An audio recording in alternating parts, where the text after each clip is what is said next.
Ebya General Yoweri Kaguta Museveni awamu n'abantu be ate byongeredde ddala okubeerera ddala ebibi. Buli olukya omukulu Museveni afuna challenges nenga challenges zino zonna ziva ku His Excellency Kyagulanyi Ssentamu Robert Bob Wine, omunoonyezi w'eggwanga lino eyajjanga ekyokuddamu eri bannayuganda abaali basobeddwa, eri bannayuganda abaali baweddemu essuubi. Twongera bajjukiza n'obategeeza nti omukulu Yosete Buhabulwa ate muganda wange mukwano gwange ensonga zandimufuukira enzibu era ebintu byandimukaluubirira. Yayinza olowooza nti munnange bibyo ebirina okubeera, ne muganda wange mukwano gwange Kyagulanyi Ssentamu Robert Bob Wine ye omuti anyeenya, era omuti twongera obagamba nti guli mu kuyuuga. Mwami Museveni yali mu kutya, Mwami Museveni tamanyi kikiddako ate era ne mutabani we, kubanga mu bazungu gye babadde beesiga, gye babadde bakwatiridde, gye babadde balowooza nti gye bagenda okukolera bagenda kukola amanyanga abazungu ate baba bateekemu support, era kwe badde batukinalirako ffe nga bannayuganda abaagala enkyukakyuka nti bo ne batukola ki munnange, mbu obugabirizi bwabwe obuva mu mawanga g'abazungu tebubaggwako. Naye muganda wange mukwano gwange twongera obajjukiza n'obategeeza nti ate kati bikyuseemu President Kyagulanyi Ssentamu Robert Bob Wine ensonga pulaani zonna azirinnyeemu, era abakulu abo bali mu kusattira. Oyinza olowooza nti maama bali bulungi, tebalina kibaluma, era maama bba ebyabwe byaterera. Gwe weesiimisa naye tali bulungi, buli omu alina agazibu, naye agazibu gazinze Museveni n'akabinja kaako. Ffe nga tubeere ne tubagamba nti mujja kuyiga okutambula n'abantu, era mujja kuyiga nti bannayuganda abadde balwana okulaba nga eggwanga lyabwe likyuka babadde tebali mu kuseka mu busesi, wabula babadde n'ekigendererwa ekyokulaba nga tufuna eggwanga eddungi gye tugenda okunyumirwa ate n'okweyagaliramu nga bannayuganda. Tukkiriza n'enkyukakyuka era tukkiriza n'okutambulira awamu, era tusaba Katonda omulungi akwatirako bannayuganda atulabe, atukwatireko, atukakkanye ate atusobozese okutuuka ku ebyo byetwagala, buli kimu kitereere, Uganda yaffe etambule mu maaso, tulabe nga tutereeza eggwanga ku lwa Katonda n'ensi yaffe. Twebaza Katonda ku lw'obulamu bwaffe ate n'abantu. Tulina okubeera ne strategy. Kati wano bali mu kututeekateekera Dr. Kizza Besigye, musimanyi baamukutte mbw ate audio zaafulumye olunaava nga bagamba nti gavumenti yeewambi. Simanyi tubadde tulina mu abanene nedda bassebo. Dr. Kizza Besigye muvunaana ye muwulidde bakungu. Ekirala tumanyi kati muteekateeka kati olukwe mwagala kuwulukira ku Kyagulanyi naye tubalaba. Amote tuli bajjega tubalaba. Eyo pulaani yonna nga yo mugikola tubalaba. Ate we tuli wano era tujja bajjukiza nti akakodyo twakabuuka nga bwe twabuusa akamuganda ffe Sanya mumuleke bamuwe kasente, era tubasaba mu abali mu gavumenti tetubasaba tubalagira ku mulundi guno Sanya muleme mu kwesanga mwesigwa mumuwe ku sente kubanga abagiriddewo omubiri, mumuwe ku sente ne banne abavudde mu komera bwe ba business mbakolere mbagulire emmotoka beyagale, ffe tetubayinaako buzibu. Era sisanga omuntu yenna wano ng'oli kusanya naawe okoze video namba mbu oyomba ne Sanya, oyomba naye waki gwe kyogamba Sanya omusajja omusiraamu gwotola nti bamwambaza ne sapuli yafuuse mu katuliki. Omusajja genda okuga nti Olivia Lutaya avudde ku ndagaano yaffe gye twakoze abasajja okututa, era temwategedde sigino ne bannayuganda abamu nk'oyo okubasomesa. Ngenda kuddanga mbasomesa ndooza mbasomese Twitter. Naye Twitter bwe naagibasomesa nga ndi wano naasula. Kuba ebintu ebimu awo addayo abasajja bano naye nga tugenda kudda mu maanyi. Ekyo kyo olaba kati sikyakolola nnyo nga luli ate ngenda ntereera kololamu katono ngenda ntereera. So ensonga enkulu mugitegedde, ensonga enkulu yakumumobilizinga wano. Tetukyanoonya abawagizi kuba obuwagizi tubuyina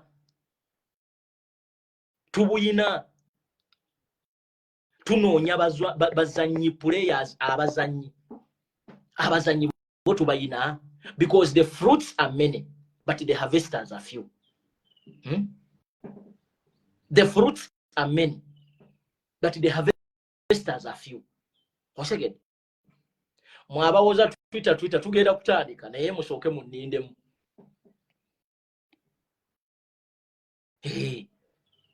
Musooke munindemu katono. Naye tusooke twetereze ne waffe. Kubanga tuyina obuzibu, the enemy who is inside mubi nnyo n'okusinga omulabe gw'omanyi. Kubanga olaba tukimanyi nti NRM tetwagala. Ekyo kiri point blank, NRM tetwagala. Naye ate tuyina abatuli munda babi nnyo n'okusinga bali eri nti bali bo tubamanyi. Naye omulaba akulira munda mubi nnyo. Omulaba akwetooloola mubi nnyo. Omulaba akubeeraawo nga ne pulaani zo bw'oba opulaaninga abaaziwulira mubi nnyo. Omulabe gw'otuula naye ku mmeeza nga mupulaaninga mubi nnyo. Abo be tusooka okujjamu. Olwayo Katonda yatuyamba n'atukolera ekisa bampuuga ne bavaamu. Era nze nina ekintu kye ŋŋamba, era ebintu bino bya Katonda. Lumu nabadde awo nenga nti just imagine singa mpuuga yabendinga down nakkiriza National Unity Platform conditions ze bali bamuwadde zaayo sente weetondera abantu n'abikola. Okimanyi nti twandibadde mu bulabe bw'amaanyi. Okimanyi nti twandibadde mu bulabe bw'amaanyi nti yandibizizaayo naye ebikolwa bye yandisigadde abikolera mu kibiina. Naye okumanya ebintu bya Katonda bino bizibu. Laba bwagaana. Laba bwagaana okukikola. Ne tufunayo sayidi endala yamupika nti ku level yo tulina kwetonda. Laba bwagaana. Laba bwe tumuwona. Kubanga bwe just imagine nga abizizaayo. Obwo obusungu yandize nabo n'akomawo nabo mu kibiina teyandikirese waggulu. Ekyo mbakakasa. Teyandikirese waggulu, yandituliiridde munda omwo. Naye ebintu bya Katonda, oyo omusajja Kyagulanyi aliko ndooza Katonda. N'abakulembezaawo. Omanyi babayita abajjega naye abo abantu bwe batyo muna ebibakulembera ensi. Gwe just nze nkubamu akafaananyi nga kati singa mpuuga yakkiriza. Okimanyi nti yandituliiridde munda. Naye laba Katonda bw'atuyamba omusajja n'akakanyala omutima n'afuna abamuwaga. Katonda n'amu exposing. Newankubadde tukyalinamu abakyalemedde ewaffe. Naye tujja bategeera mpola mpola. N'ekirala ndooza Katonda alina ensonga lwaki tetwagenda mu ntebe. Kubanga Kyagulanyi abakulinnya mu ntebe eyo ng'awangudde ne bamulangirira teyandimazeemu yadde emyezi 2. Yandifudde mu myezi 2. Kubanga just imagine abantu abali bamwetoolodde n'ebintu bye tuzze tulaba. Oza kyandibadde kitya? Bandimusse. Olwatu mu kusangulawo eri enjogera egamba mbu simanyi abagundi simanyi tulina enjogera gye twagala okusangulawo. Kuno tugenda kulumba nga Bannayuganda. Abannayuganda bagamba ki? Abannayuganda bagamba ki? Olwayo Katonda atuyambye nti entebe tumanyi tetulinawo mubaka. Tulina kunoonyeza omubaka. Ebbaale tulina okunoonyezaawo omubaka. Emetyana tulina okunoonyezaawo omubaka. Oyo Joyce baagala teyeetaaga nako. In case tuge tutuuse mu kalulu awo. Abo bonna bonna kwera bwezi. Yera Gasiya. Towa. Twala. Jawo Gasiya. Actually nze nane nteekateeka. Nze bwe mutegera yange. Abantu bonna abawangaalidde abakaddidde mu byobufuzi. Mwandibadde muddako ebbali. Kubanga mwe abantu mwe abakadde buli mubeera mu politics ono. Mwina engeri gye mutuula ku mikisa gy'abantu abalala. Like you don't want other people to come in nabo bafune ku experience eyo. Wano nze nzijukira akabinja ka DP agamba atya Keddi Media bwe kali kajja mu Nuupu nga batuga nti bannange ebifo ebirimu opposition tubireke tugendeko mu bifo ebirala. No. Tewali kifo wano kyankalakalidde kya muntu nti wa opposition. Gwokimanyi nti mu Uganda opposition sometimes ebeera comfortable. Nebeera comfortable negamba yes we are okay. Omuntu ng'afune milioni 4 mu Uganda ya leero ng'avuga emmotoka ya milioni 3.5. Kamba bulire benefits ezigira ku bwa MP tebanna bagamba. Bw'ofuuka MP basooka ne bakuwa milioni 5 weekubeko enfuufu.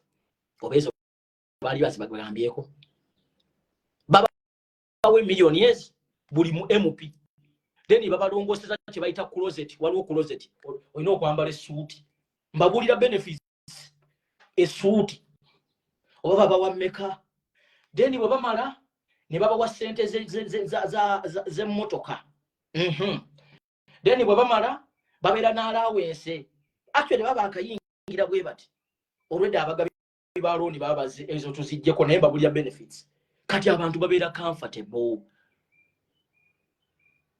kati mpuga omulaba mpuga ali mukulya mu thimbi gokimanyi nti office ya mpuga nga tebana bakute nga yalimu budget omwaka bali bamuwandoza bilioni zali meka zali 5 zali mukaga a bilioni mukaga ndozo omwaka oba 5 something like that gwezo sente ozimanyi mpuga yali omuthimbi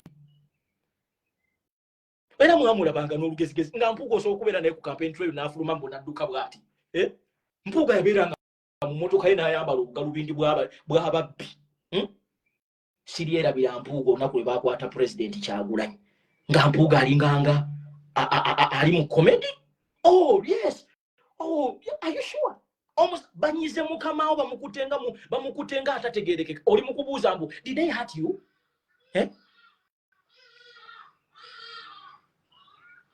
Mpuga sebo ngali wali sebo akwata ne munsawo gwe mpuga wala bo Joero yo senyonyo mulaba Joero senyonyo yategeera mukama we ekirala Joero senyonyo ama generation gyalimu Joero senyonyo yayinza okuva mu motoka ne mutambula ekyo bana Uganda kye baagala bana abakungu bamwe n'olugezigezi lwammwe bo balooza mpuga sebo yasigalanga mu motoka mpuga sebo yatuukanga nga ne mukama we takyamumanyi tewamulira uli ku TV nga agamba mbu simanyi abamu baveeyo mu miziki gwogamba nti yava mu miziki yakuwa level gye wali togenda kutuukako kati gwe mpuga wandifuuse big leader of opposition omusajja n'akuwa obwa commissioner otambulanga mukungu toyina embassy gy'ogendako n'ekuuma visa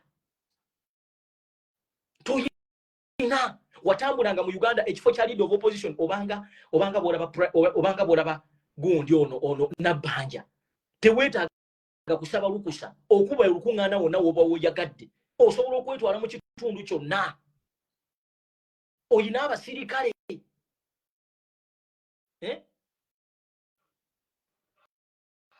mpuga ng'ayambala obugalubindi n'olabira ddala omufere awedde emirimu naye basajja mmwe ebyo ebitiibwa mpuga yali agenda kukoma ku kitiibwa kya Ssaabasajja Kabaka era lumu kyatugamba notugamba kyempuga kyatugamba mbundooza abamu banyiiga Kabaka bwe yampa etaito y'ow'ekitiibwa naye mpuga taito y'ow'ekitiibwa ekomando mu Buganda nze bw'ojja ewaffe mu Bugisungu kuba n'oluyi b'oluyi gwe baakusala gwe mpuga baakukeba embalu mpuga baakukeba embalu kakasa baakukeba embalu amanyi embalu nga yabira naye wajjanga embaale sebo n'otukolamu omulimu n'ogenda eggulu bantu mmwe temumanyi era ntunulira Bahildamani ng'olwaleero ne Kyagulanyi akukwasa ensonyi gwe Bahildamani be twali tutraining nti mmwe ba future presidential bapresidenti nakulaba wano ng'odifendinga mpuga nga weebuzaabuza ensonga ezo twazikutte bubi omanyi tugenda kuyuzaayuzaamu mu Buganda ani yakuga nti Buganda baagizimbira ku mpuga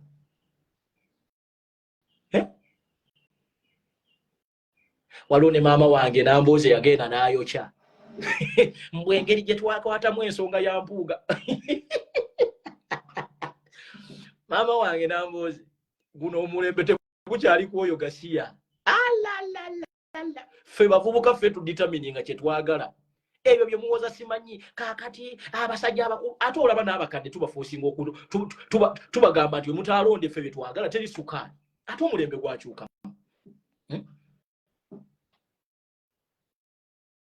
omulembe gwakyo fooza tukyatambulira ku ebyo entambula yammwe osimanyi ono yakulira akabondo bino tebikola wa twakugobye dda kankubuuza ekibuuzo Olaba omukyala gwe bayita omukyala ono owe Wakiso gwe twajjayo. Oyo wa NRM. Bamuyita ani omukyala eyavalide ne tuzayo na Lwima. Bwe tudda mu byaddala ebya reality. Omukyala wa NRM omulaba gwe twajjayo. Amazima yali akoledde abantu be Wakiso. Ayinza okuba yali tadi perfect naye yali abakoledde. Gwolooza Mary yakyambadde okumujja empigi nti yali takoze. Yes, ayinza okuba yali takoze bingi naye Mary yakyambadde yali akoledde abantu b'empigi. Gwolooza Jesse Muyingo okumukuba akalweri gye neteeka ya owa Nuupu. Gwolooza nti Jesse Muyingo teyakolera abantu nga n'olwaleero tali mu buyinza bwa MP naye akyakolera abantu. Mwolooza kitulema okubeera. Era kino njagala kibagamba mu abakulembeze ba National Unity Platform ba MP. Ne bwone kulukuusa ku Kyagulanyi naye nga tulina ground okoota mu Gaalumonde. Nga tozimbye bantu ku ground tebakyakulaba. Mugende mu bantu. Go back to the people. Muve mu bintu by'okulowooza nti mugenda kwekulukuunya ku Kyagulanyi. Ate ku mulundi guno tuli banyiivu. Tulina obusungu. Faba mutu ino obusungu. Ojja kwewuunya nga akalulu kagudde mudde mu bantu mukolera abantu muwuliriza abantu abamu kummwe mulowooza nti bikyalinga biri nedda basebo. Waliwo agambye nti twesiba ku mpuuga nti gyolose ennyonyi kaaziriye gyolose ennyonyi atulazeeko ffe twali tetumanyi nti wayinza okufunayo omuntu leader of opposition naddamu Amongi nga gyolose ennyonyi bwamuddamu. Mpuuga yaddanga ano n'agamba protocol procedure. Akabadi Mpuuga ke tuli mujjukirako kwe kukunga ababaka ne batula wabweru wa parliament. Ate nabo yabakunga akimanyi okumanya Mpuuga muyayi. Yatandika okukola activity ezo nga tegedde nti akafo kagenda. Omusajja omukulu n'okunga abantu mucho okubakunga baddeyo mu konsi. Njaga buuza Mpuuga nti ebitabo bye batuga nti batadde ebitabo buli mu kifo ewabula abaana ba Nuupu byalagawa. Oye naina yali Katemba. Mpuuga ng'abeera mu parliament n'akola statement n'agamba ebya parliament biba bya parliament eby'ekibiina bikomeeri. Mukama we yakuwa omulimu. N'oddamu bw'otyo. Walibyeko Nabbanja ng'ajja mu parliament nga buli kyayogera si kya mukama we. Mpuuga sebu yatuuka muli n'amera amalala. Olaba Nabbanja bw'ajjaga nti I'm reporting from my boss. Mpuuga Kyagulanyi yali amukwasa n'ensonyi ng'alaba sireboze ng'atya n'okumwadressinga nti president we. Bantu mmwe bw'abanga Kyagulanyi abaswaza. Kubanga nze mbalaba mwe abeeyita ba old politician. Kyagulanyi okumuyita president bw'oba olabanga akuswaza. Suulawo kaadi yaffe ogende. Suulawo ebifo byaffe ogende. Ebyo by'okudda simanyi mwami Kyagulanyi. Simanyi president w'ekibiina kya Nuupu. Yo president akuswaza.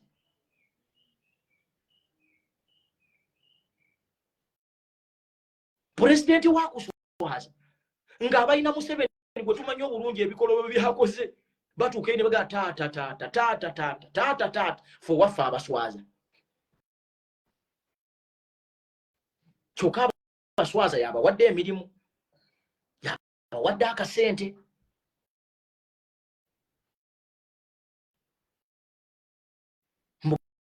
Principle. Ebyo bya principle ffe tulina obimuyita. Oli president mulamba buli w'omuyita tayite eyo n'omwana ali eri mu kyalo awulira nga ali motivated. Naye abantu bammwe babakwasa ensonyi. Simanyi mwami Kyagulanyi. Muto wange Kyagulanyi. Osi mutowo. That is a sign of disrespect. Muto wange Kyagulanyi bakwatagane ne Kizza Besigye. No. Temutumanyiira. If you feel that the title of the president ashames you, genda ewalala. Mwe temugenda kutukozesanga ate ku mulundi guno tukyusizaamu. Mutukozesa tubakozesa. Use me, I use you. Oyo politics w'okujja mbusime mwagala kaadi. ne tugibawa ne mugenda ne mukola comedy wammwe mutukozesa tubakozesa okuwa kadi bye binonze byenteesa ebya bijirako bwoba toyina capacity ereeta abantu 10 nga webalisi bakwogerera bwogerezi bwoba togenda kutekinga off egamba nti bwe tuba tetunnawangula ntebe enkulu tetulina kire kye tugenda kukola ne bwe kiba kyetaagisa kusuulawo bifo byaffe tugenda biteeka ebbali tetulina budde bwo ne bwe tunaatwala omubaka omwe atumala kuba n'abangi benyini betututte batu disappointings waliwo okukikiza tunuye omusajja nga Bashir Kazibwe omusajja yakwata n'akatambi nga jjajja amugamba nti tovanga mu bantu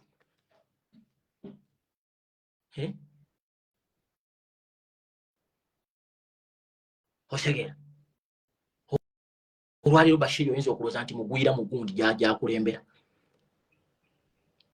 nenga Bashir mu campaign teyakozesa yadde 10 ebipande ffe twabisonda ne tumutunda ne sente ne tuzimuwa kale gaana okwogera naye baako kyokola waliwo ono w'ebbaale constituency yatugamba ntugamba ye tasobola kuyingira mu na ebbaale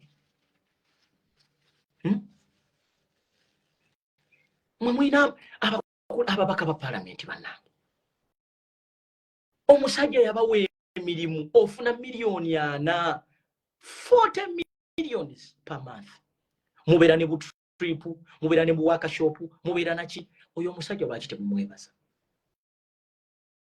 kyogamba bw'okwata emiliyoni 1 oba 2 n'oziteeka wali ziyambeko ku baana okutuka oyakunga nti gwe mu Bbaale constituency ozimbyemu amasomero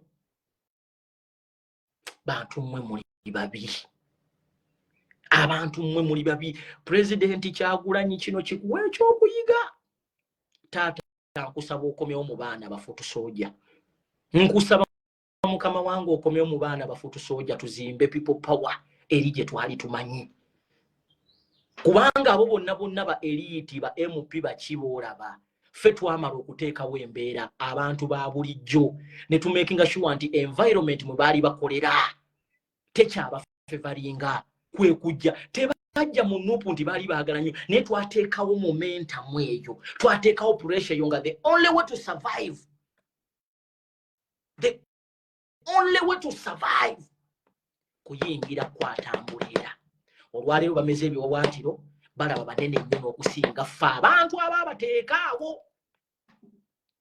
we have to look for people betwali twakola ensobi twesonyiwe to building a momentum we need an extra wing eri powerful eya people power eyekomewo abaana bonna bakomewo bano tubaleke bazanye ebyobufuzi byabwe kubanga oba nabyabufuzi buli mulembe kugenda kuleetanga bwe batyo nabagamba nti olwaleero ne bw'oba Yoweri Kaguta Museveni ng'olina sente w'osinga okuteeka bambega tosobola bateeka mu FDC tosobola bateeka mu DP tosobola bateeka mu CP oyina bateeka mu National Unity Platform and if you're looking for the greatest abambega abasinga bali mu NUP kubanga kye kibiina ekifuukidde omusajja akayinja mu ngato nti asobola okukozesa capacity yonna n'abateekawo abo abantu nga batuula ne mu komiti mu seeke ne mu neeke era mwebali mu pulaani nga bawulira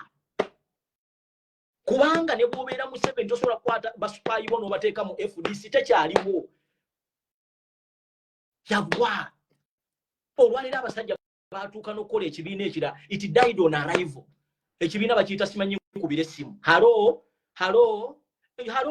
Uganda kyafa ng'olwaleero ekibiina kikyowulira bakiyita National Unity Platform kitegeeza nti every arm of government bayinza n'okuleetanga abo bwe mulaba basinga okwambala kombati ez'akabi nga baabwe kubanga bamanyi mmwe muliwo ate mu byonna twebaza Katonda si kwewaana naye twebaza Katonda okureducinga reese eno n'ebeera y'abantu babiri kubanga olwayo ne wajjawo omuntu yenna ng'agamba nti agenda kwesimbawo okujjako nga ali sponsored by the state neera mumanya nti oyo si waffe sitayagaliza Uganda kati olwaleero osobola okulaba tugenze mu 2026 n'olaba Katumba ne weewuunya kubanga yenkola naye ku mulundi guno bayinza okukyusaamu bayinza okuleeta ku Mpuuga ne baleeta ku Road Mayor ne baleeta ku Ssemujju Nganda ne baleeta ne ku Katikkiro Charles Peter Mayiga asobola okujja era naye alina intention era yali aziina just mwakuba nkube owekitiibwa Mpuuga naye yali agala kujja gundi owekitiibwa Katikkiro Charles Peter Mayiga ayina presidential intentions era mu Buganda wano bayizo abo bajja okujjamu n'ensere kompozi kati Katonda yatuyamba ne tubasooka mu maaso omanyi kati fe politics waffe bagate tutegeera naye tukubira mu maaso nga bwe twagamba Kimenke ono ali omuli w'obukoola nti gwe ogenda kugwera mu bintu bibiri kino tekyetaaga kusoma tekyetaaga logic ogenda kugwera either mukomera bajja ku assassinating olwaleero afunyeeko kimu basooka ne bamuwaga n'avuga emmotoka ku luguudo wano e Kampala nga tekuli namba plate n'akola effujjo ne bamuleka ne batuuka n'okumutwala ewa Museveni mu State House emisana ne yeekubya ekifaananyi ky'ataamanya nti ekyo ekifaananyi yali mugwagwa n'okukibeeramu emisana. Teri muntu akola ebyo. Omusajja omanyi bulungi nti ensi yamukoowa gwe ne bakugamba pozinga ne bamupika ne bamuleka n'azimba simanyi akabinja ke simanyi fangoni simanyi fungoni kati olwaleero they are being branded as criminals ate nga tosobola kukibajjako kubanga they are criminals. Olwaleero babuzaabuza abantu musimanyi ensonga ye yakubba kasimu. No, ensonga ya murder. Somebody was killed, an innocent child. Ate ekisinga okunnuma mu byonna abaana abo ababeera awo ababeera n'oyo omuvubuka bannaku mwalabye gye bagenza okuziika omuvubuka ng'akayumba k'abannaku kataka naye babeera awo n'obasanga nga batuvuma foluusi aboogera ku nkyukakyuka naye watunuulidde waka watunuulidde gye baziisa omwana oyo nga bannaku bazibu masiikiini bannaku kubanga natunuulidde nabadde ku live emu n'endaba amaka gye bagenda okuziika ninga kale ono abadde alina n'obudde naye abadde atuula ng'abo batuvuma nga ffe ng'aboogera ku nkyukakyuka nga naye agamba nti temulina kye mutugamba mwe abantu abaavu nga mulinga nze nga tonatandika kwasama njagala osooke weebuuze ng'osobola okwafoodinga obulamu bw'omuntu oyo gw'oyisaamu amaaso olwaleero omusajja Kyagulanyi oyo omulaba asuula ku ttaka oba lya eka mmeka naye nga oyo omusajja teyali yala era bwe bakubuuza abantu abaavu taliimu noti nti ate nze neewuunya oli naga nti agaggawalidde ku